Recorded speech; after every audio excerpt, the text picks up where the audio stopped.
How to calculate the fault MVA of a transformer?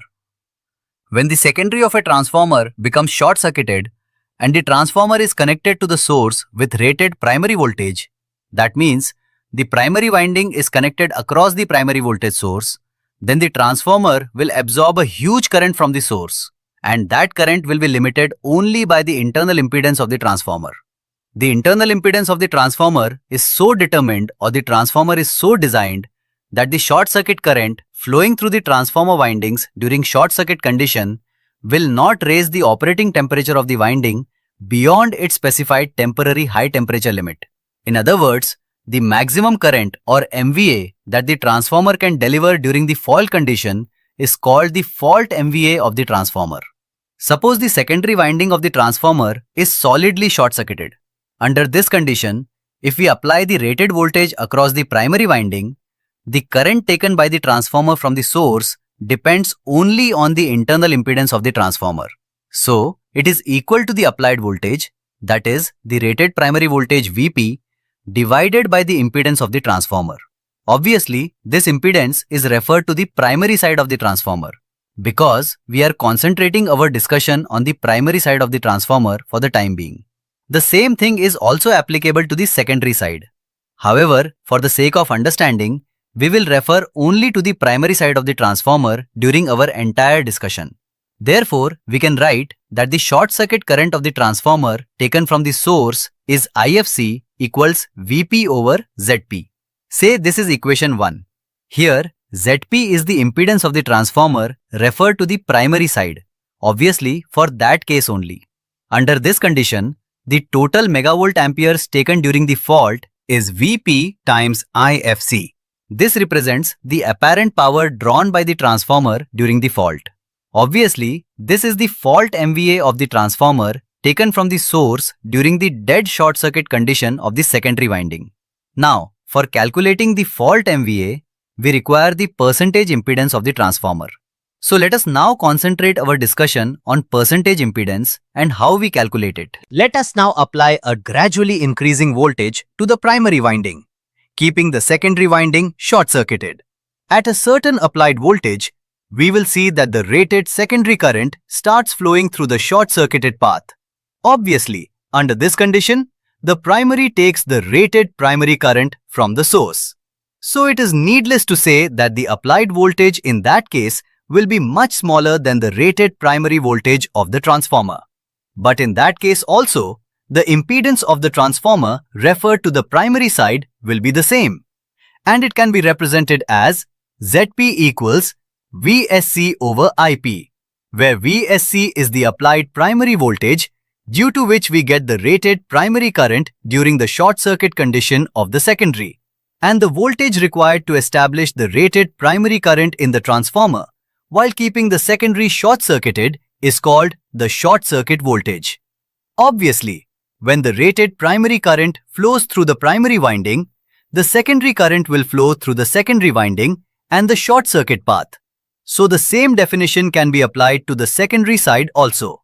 But we will be concentrating our discussion on the primary side.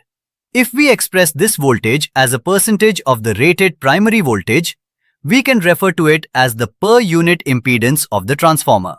And when we express the same quantity as a percentage of the rated primary voltage, it is called the percentage impedance of the transformer. So Vsc divided by Vp represents the per unit impedance of the transformer. And the equation Zp equals Vsc over Ip can be named as equation 2.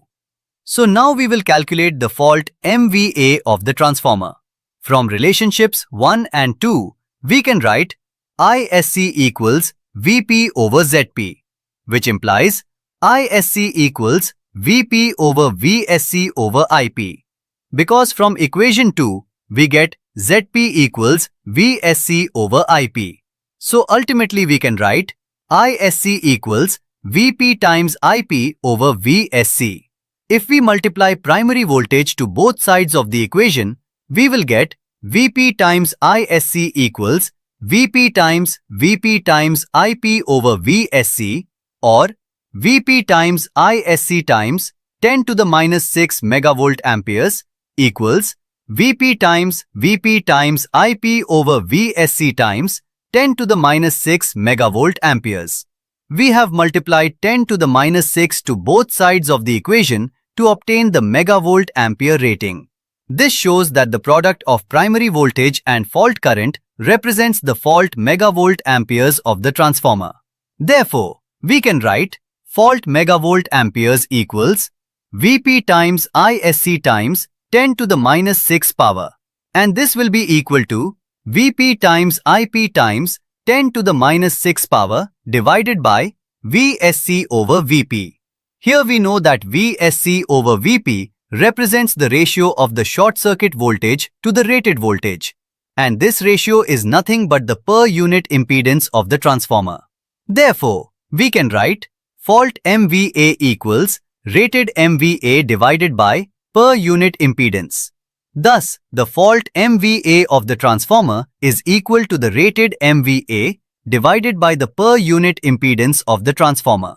This relationship shows that a transformer with lower impedance will produce higher fault MVA during short circuit conditions. This per unit impedance can be expressed as percentage impedance if we multiply it by 100.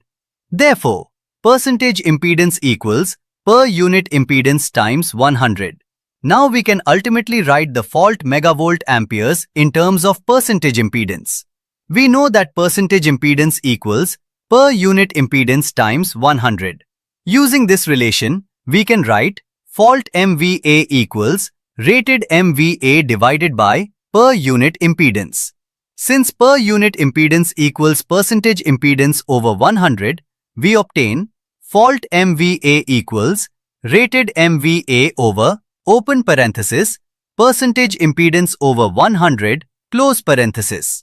And finally, we can write fault MVA equals rated MVA times 100 over percentage impedance. Thus, the fault MVA of a transformer is equal to the rated MVA multiplied by 100 divided by the percentage impedance of the transformer. We hope you got a clear idea regarding the calculation of fault MVA of a transformer in terms of rated MVA and percentage impedance. Thank you. Thank you for watching. If you find this video helpful, please subscribe and tell us in which subject you want our next video.